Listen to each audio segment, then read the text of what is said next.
नमस्कार, आप देख रहे हैं निर्जला एकादशी स्पेशल काल चक्र। मैं हूं आपके साथ अंजलि आनंद और मेरे साथ हैं प्रश्न कुंडली विशेषज्ञ पंडित सुरेश पांडे जी। बहुत बहुत स्वागत है पंडित जी आपका। धन्यवाद। अब तक पुण्य नहीं मिला, पाप नहीं मिटा, बुरा वक्त नहीं टला तो आज है बड़ा मौका। हर दिशा में चमत्कार करेगी निर्जला एकादशी। हमारे शास्त्रों में सभी एकादशियों को महत्वपूर्ण माना गया है, लेकिन निर्जला एकादशी का हमारे शास्त्र और समाज दोनों में विशेष महत्व है। ऐसे में आज कालचक्र में प्रश्न कुंडली विशेषज्ञ पंडित सुरेश पांडे जी आपको निर्जला एकादशी के महत्व के साथ साथ 10 नियम और 10 उपाय भी बताएंगे, जिनको अमल करके आप निर्जला एकादशी का महापुण्य पा सकेंगे।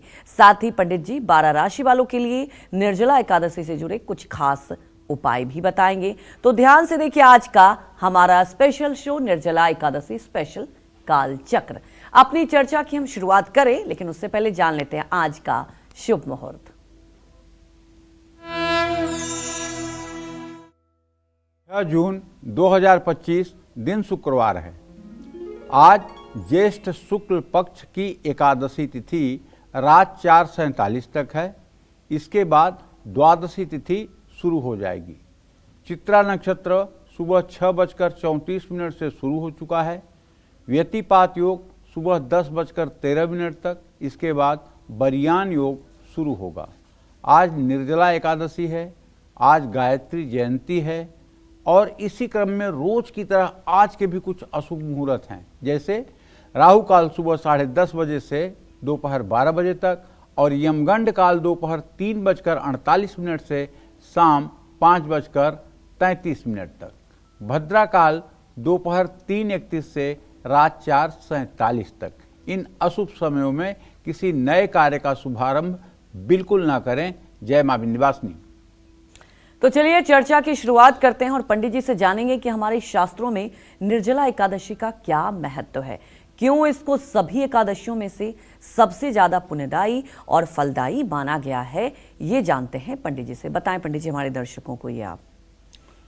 शांताकारं भुजगशयनं पद्मनाभं सुरेशं विश्वाधारं गगन सदृशं मेघवर्णं शुभांगं वंदे विष्णु भवभयहरणं सर्वलोकैकनाथं नीलांबुजश्यामलकोमलांगं सीता समारोपित माम भागम पाणौ महासायक चारुचापम नमामि रामम रघुवंशनाथम। आज एकादशी का पावन पर्व है और आज श्री हरि विष्णु को प्रसन्न करने का दिन है। कहते हैं कि जो 24 एकादशी का व्रत में से 23 एकादशी का व्रत नहीं कर पाता और अगर ये निर्जला एकादशी का व्रत कर ले तो उसको सारे एकादशी के व्रत करने का फल मिलता है। एकादशी तिथि चंद्रमास की 11वीं तिथि होती है। हमारे शरीर का लगभग 80% हिस्सा पानी से बना हुआ है। इसीलिए आप देखिए ना, किसी को अगर बुखार हो जाए 10 दिन तक तो उसका वजन 10-10 किलो 15-15 किलो कम हो जाता है।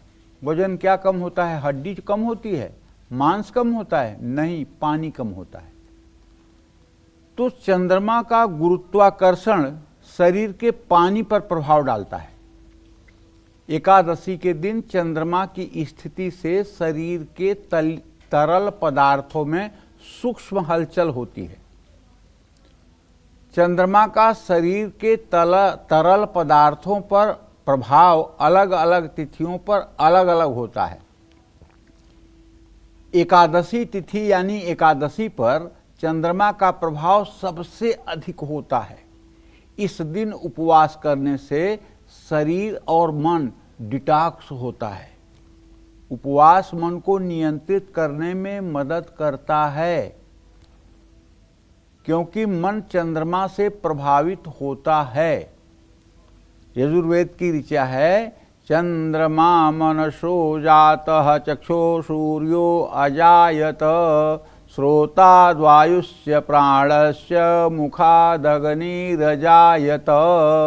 चंद्रमा मनसो जातः, चंद्रमा का संबंध सीधे सीधे मनुष्य के मन से है और भगवान गीता में कहते हैं अपनी विभूतियों को बताते हुए कि हे अर्जुन, इंद्रियाणाम मनश्चास्मि, इंद्रियों में मैं मन हूँ।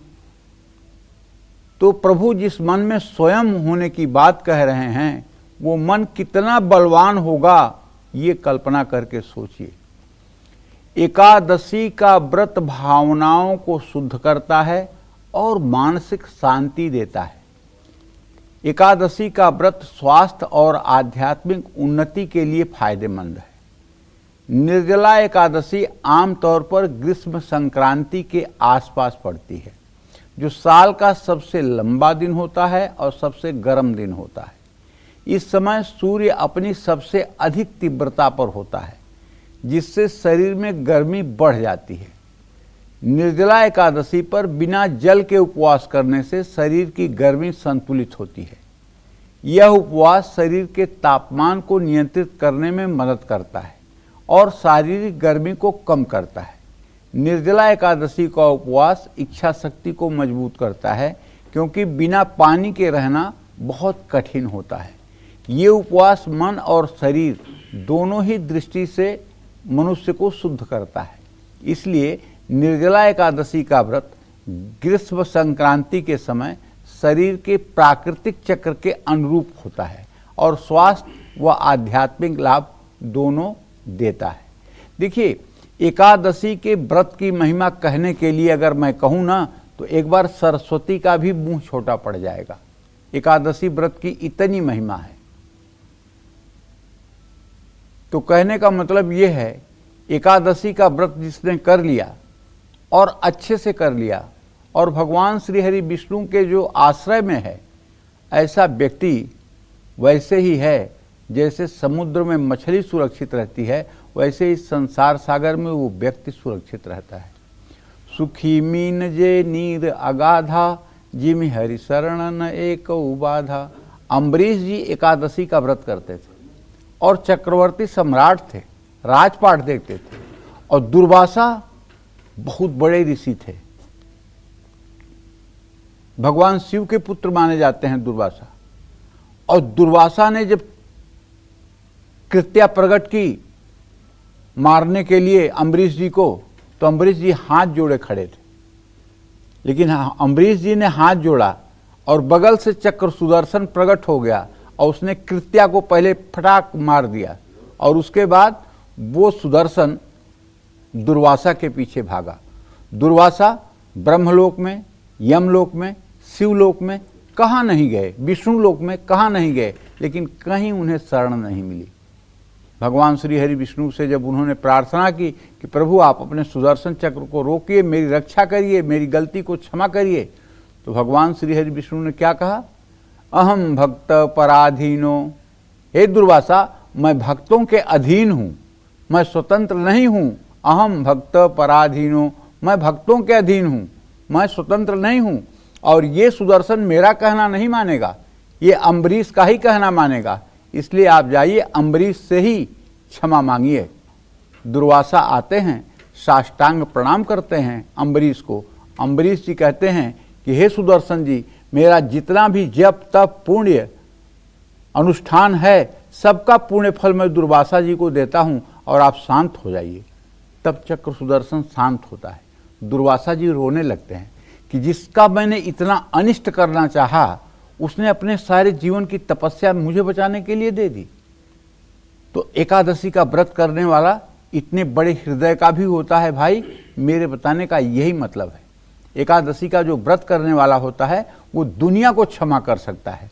उसके साथ कोई कितना भी अपराध करे, लेकिन वो बदले की भावना से, प्रतिशोध की भावना से कोई भी प्रकार का वो यत्न नहीं करता है, बल्कि सबको क्षमा करने में, सबको माफ करने में विश्वास रखता है। जय मां विंध्यवासिनी।